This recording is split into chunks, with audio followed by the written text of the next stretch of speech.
Un des grands moments de l'histoire militaire et des relations internationales africaines, un des grands moments de l'histoire militaire et des relations internationales africaines, disais-je, la bataille de Tondibi,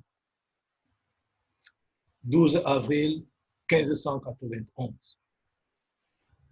L'histoire militaire et politique de l'Afrique de cette période est très peu connue.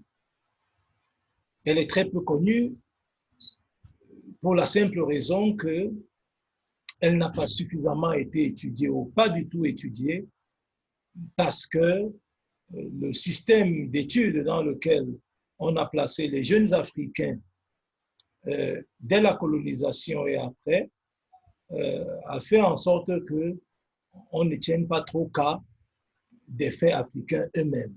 Ce qui fait que les Africains ont été formés sur des questions qui ne les intéressaient pas, comme le regrettait l'excellent Amadou Hampâté-Bâ. Et de ce point de vue, on ne pouvait pas s'attendre à former une élite africaine susceptible de combattre, de défendre, pardon, les intérêts africains. Plutôt, l'élite qui a été formée pour servir l'ancien maître et être contre les intérêts des peuples africains. Alors, la bataille de Tondibi, en quoi est-ce qu'elle est intéressante pour comprendre les mouvements qui sont passés en Afrique et la régression de l'Afrique depuis 1591, une date très importante parce que depuis 1591, on n'a plus eu des structures susceptibles de porter le continent, susceptibles de porter les intérêts du continent et de les défendre comme cela se doit. Alors, Tondibi, nous sommes dans l'empire du Songhai, l'un des plus grands que le continent ait pu connaître. Parce qu'il faut savoir que cet espace ouest-africain a commencé au IIIe siècle avec l'empire du Ghana, qui va s'effondrer vers le XIe, XIIe siècle et va laisser le relais à l'empire du Mali qui lui-même va laisser la place à l'empire du Songhai. C'est en fait une même réalité qui a passé le temps à grandir. Et les capitales ont varié de Kumbi à Niani et puis de Niani à Gao. Et à côté de Gao va donc se trouver la célèbre ville de Tombouctou dont on va voir effectivement comment est-ce qu'elle sera mise à sac après la bataille de Tondibi. Alors, quelles sont les causes de la bataille de Tondibi avant de parler des forces en présence? Les causes sont économiques et géostratégiques, comme toujours. Tondibi ou alors le Songhai regorge d'importantes mines de sel et d'or qui ont fait la réputation de l'Empire du Mali. Vous vous souvenez sans doute du voyage de Laskia Mohamed à la Mecque et de comment est-ce qu'il a montré, à l'époque où les Africains étaient encore profondément respectés, toute l'opulence de ces empires et comment est-ce qu'il a fait chuter le cours de l'or durant tout son voyage, parce qu'il avait fait un séjour au Caire avant d'arriver à la Mecque, et quand on a vu la richesse de sa caravane. Alors, il y a donc une volonté de mettre la main sur ces richesses économiques qui font que l'Afrique soit Afrique. D'ailleurs, les cartes de l'époque ne présentent pas l'Afrique sous le regard malheureux qu'on lui prête aujourd'hui. L'Afrique est présentée comme un continent extrêmement, je dis extrêmement riche, avec, dans les cartes espagnoles, les montrent des constructions et des représentations imaginaires parce que elles imaginent très bien, ou alors ceux qui ont conçu ces cartes imaginent très bien que les constructions, le système architectural, le modèle architectural africain est celui occidental. Ça, c'est pour la petite histoire.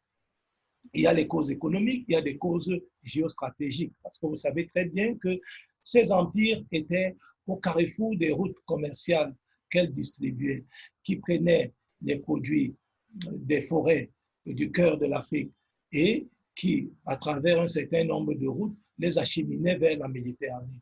Donc, vous voyez tout ce qui pouvait être produit dans les régions qu'on pourra appeler la Guinée, le Sénégal, la Côte d'Ivoire, le Bénin, le Togo. En fait, ce sont des appellations actuelles pour que vous puissiez un peu vous les représenter.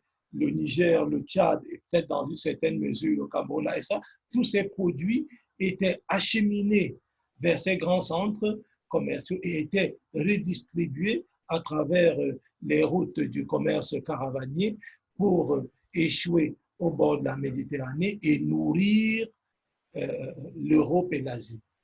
Ceci a donc créé un très grand fantasme en Europe sur les richesses de l'Afrique que le boom industriel naissant en Europe va susciter un certain nombre d'appétits qui vont finir par mettre l'Afrique dans la situation dans laquelle elle se trouve aujourd'hui.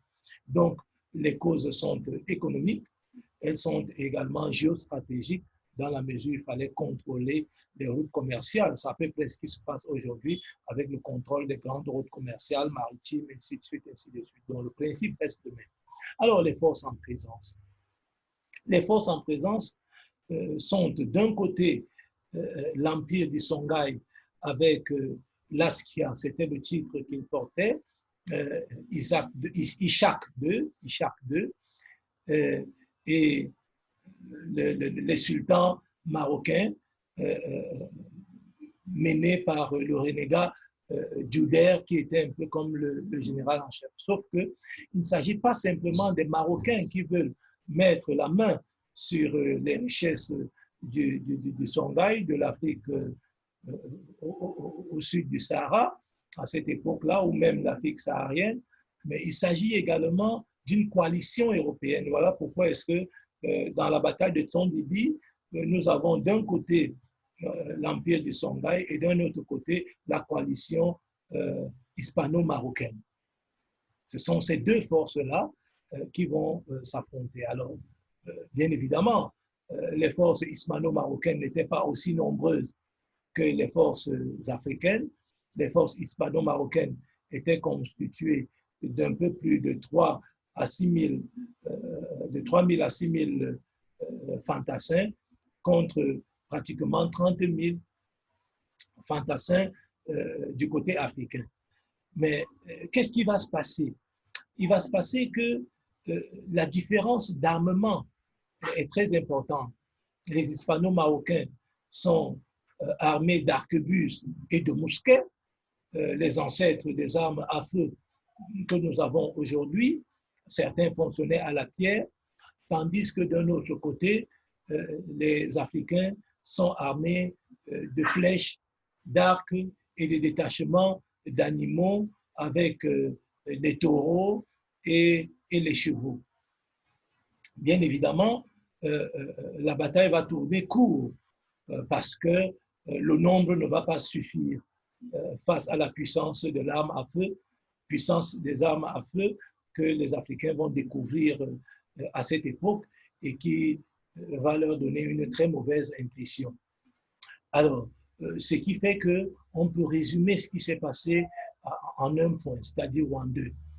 À Tondibi, la défaite ne s'est pas faite à cause du nombre ou à cause des stratégies des différents capitaines qui dirigeaient les armées.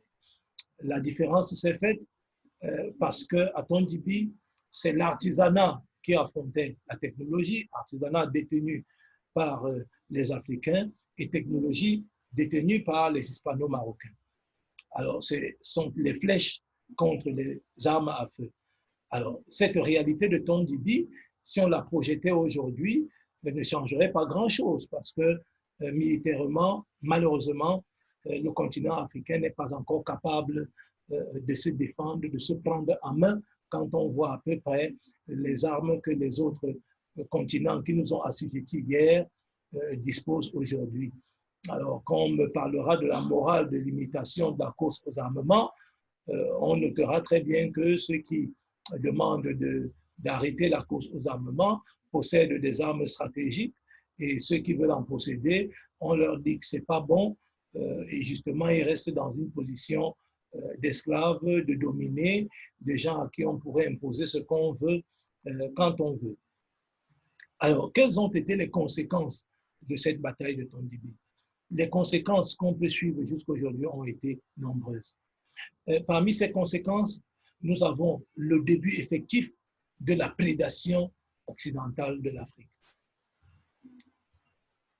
Les matériaux ou alors les produits du sol et du sous-sol vont commencer à sortir de manière très importante de l'Afrique sans que les Africains eux-mêmes ne puissent avoir une contrepartie conséquente. Ça, c'est la première conséquence, c'est-à-dire l'Europe, les Hispano-Marocains sortant vainqueurs de cette guerre vont donc commencer à siphonner les richesses africaines. Deuxième conséquence, c'est la fuite des cerveaux ou alors l'enlèvement des cerveaux. Parce qu'à la suite de la guerre, quand Tombouctou sera mis à sac, les Hispano-Marocains, parce que vous connaissez que l'université de Sankoré à Tombouctou est l'une des plus anciennes universités de la planète. Quand cette université existait, les Européens, certains n'avaient même pas encore leur première université, la Sorbonne n'existait pas, pour vous donner une petite idée. Alors, les Européens, pardon, les Hispano-Marocains vont donc prendre les lettrés les intellectuels les plus relevés, les plus aboutis, ayant la plus grande notoriété dans cette région, qu'on va prendre comme prisonniers et qui vont aller porter leur savoir dans le reste de l'Europe. Il y a beaucoup comme ça là de savants noirs au Maroc de cette époque, en Europe de cette époque, particulièrement en Andalousie, et ainsi de suite, qui vont apporter à cette Europe qui est encore dans l'obscurité, il faudrait dire. C'est le Moyen-Âge là-bas chez eux, tout le savoir en mathématiques, en médecine, et ainsi de suite, que les Africains avaient accumulé depuis des millénaires. Une autre connaissance, ça sera l'accentuation de la domination occidentale sur l'Europe. Petit à petit, les Hispano-Marocains et par extension les Européens qui vont leur emboîter le pas vont s'arranger à devenir maîtres de l'Afrique qui va être considérée comme une terre vacante, une terre vide. Le prétexte qui sera trouvé sera de venir civiliser les Africains. Ainsi, la traite négrière va prendre son envol parce qu'elle avait commencé très petitement en 1444 avec Nuno Tristão pour la première cargaison qui allait aller au Portugal. Et puis à partir des années 1500, alors c'est une grande saignée qui va s'opérer sur les territoires africains et qui vont continuer de déstructurer des structures politiques qui n'avaient pas été complètement ébranlées par la bataille de Tondibi.